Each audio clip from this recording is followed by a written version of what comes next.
నాడు యూనివర్సిటీ మంచి భవిష్యత్తు కోసం తెలుగు విద్యార్థులు ఇష్టపడే యూనివర్సిటీ. ప్రొడ్యూసర్ని ఎలా సేవ్ చేస్తుంది అనేది ఈ రెండు మాత్రం నేను ఎక్కువగా ఆలోచిస్తాను. అది చూసాం కదా, ఎంత పడితే అంత చేసేయడం, ఎలా పడితే అలా చేసేయడం, ఇక్కడికి వెళ్ళిపోదాం అనేది ఉండదు. నా అసిస్టెంట్లు కూడా నా మీద కోపం చేస్తుంటుంది. ఒకసారి ఏ సార్ మీరు ఒకసారి తాజ్మహల్లో తీద్దామని అనుకున్నాం సీను. తీరా తీసే టైంలో తాజ్మహల్కి పర్మిషన్ క్యాన్సిల్ చేశారు.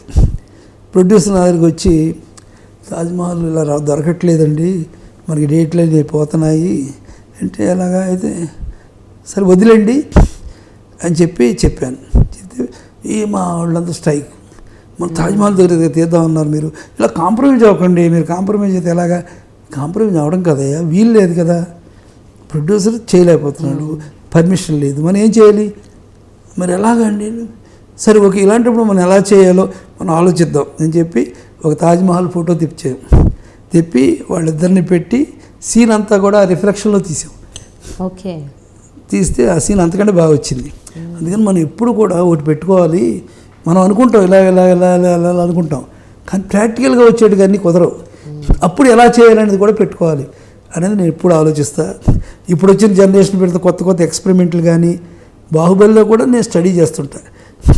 ఏంటంటే రాజమౌళి ఎంత కష్టపడ్డాడు, అది ఎంత కష్టం, ప్రొడ్యూసర్కి ఎంత కష్టం చెప్పానుగా. ఇలా భోజనాలు ఎలా పెడతారు, ఎక్కడ ఎలా పెడతారు, ఇలా చూపించేశారే, ఇలా చూపిస్తారా అని స్టడీ చేస్తాను. కానీ అలా మనం తీయగలమా లేదా అంటే, అంత స్పీడ్గా అంత వేస్ట్ అవ్వకుండా చేయగలమా అంటే, దాన్ని ఎలా తక్కువలో చేయొచ్చు, అది తక్కువ కూడా ఎలా చేయొచ్చు, ఇలా ఇంకో అదర్ వెర్షన్ కూడా ఆలోచిస్తుంటాను నేను ఎప్పుడు కూడా. అందుకని మనం అందరం కూడా అప్రిషియేట్ చేసే బాహుబలిలో కూడా కష్టం ఎంతో ఉంటుంది. మీరు ఎవరైనా డైరెక్టర్స్కి మీకు నచ్చితే, అంటే మీకు సినిమా నచ్చితే, టెక్నికల్గా బాగుంది అనిపిస్తే, అది అద్భుతంగా అనిపిస్తే వాళ్ళకి ఫోన్ చేసి చెప్తారా, కలుస్తారా? వెళతా, నేను వెళ్ళి కలుస్తా, వాళ్ళే వస్తాను. అలా కలిసిన వాళ్ళు ఎవరు అంటే, మీరు బాగా మిమ్మల్ని బాగా క్రియేట్ చేసిన సినిమా ఏది ఈ మధ్యకాలంలో? నేను అందరిని కూడా అంటే, మన తేజ ఉన్నారు, ఆయన తేజాని నేను ఎందుకు అప్రిషియేట్ చేశానంటే, అది నిజంగా అందరూ ఫాలో అవ్వాల్సింది. 30 లక్షల రూపాయల్లో సినిమా తీశాడు ఫస్ట్ చిత్రం. అది ఎన్నో సంవత్సరాలు ఆడింది. అందుకని వెళ్ళి తేజ గారు, ఎలాగ మీ ధైర్యం ఏంటి? ధైర్యం కాదు, నాకు లేదు సోర్సు. రామోజీరావు దగ్గర నాకు సోర్స్ లేదు, అంతే నా బడ్జెట్. నేను రామోజీరావు దగ్గరికి వెళ్ళి చెప్పా, ఎంతలో తీస్తావు నువ్వు? నేను 30లో తీస్తాను సార్ అన్న.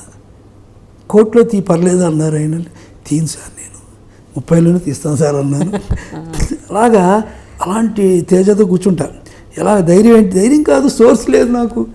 సోర్స్ లేనప్పుడు ఆగిపోద్ది కదా. ఇప్పుడు మీరు ఫస్ట్ పిక్చర్ తీశారు, ఇంట్లో రామచంద్ర కృష్ణయ్య, ఇంత డబ్బులో తీశారు మీరు, ఇంత ఫిలింలో తీశారు మీరు. అది మీరు కావాలి అంటే రాఘవ మానేస్తారు కదా సినిమా, మీ కెరీర్ ఆగిపోయేది కదా మీకు. అందుకే ఉన్న దాంట్లో మనం ఎలా చేయాలి అనేది నాకు అలాగే వచ్చేది. నాకు ఇంట్లో రామయ్యలో కూడా సెన్సార్ ప్రాబ్లం వచ్చింది, బయటకు వచ్చింది. సెన్సార్ షార్ట్ ఒకటి తీయాల్సి వస్తే రాఘవ గారు 30,000 అడుగులు ఫిల్మ్, నా బడ్జెట్ 30,000 అడుగులు అయిపోయింది అప్పటికి. అయితే రాఘవ గారికి నేను ఫిల్మ్ ఇవ్వను అన్నారు. అనేసారు సార్ ఒక బడ్జెట్ 100 అడుగులు సార్. నౌకస్ నీకు చెప్పాను కదా, నేను 30 ఇచ్చాను. That's all sir. లొకేషన్ కూడా ఇవ్వను, నువ్వే చూసుకోవాలి, మా సంబంధం లేదు. నా కెమెరా మాత్రం నాది ఉంది, అది దయచేసి ఫ్రీగా ఇస్తా, నీకు కెమెరా పెట్టుకో. ఇది ఎక్కడ గొడవరా బాబు, ఇప్పుడు ఎలాగ పరిస్థితి. మళ్ళీ ఆయనతోటి దెబ్బలాడితే ఆగిపోద్ది సినిమా, అప్పుడు కూడా ఆపేస్తాడు ఆయన. అందుకని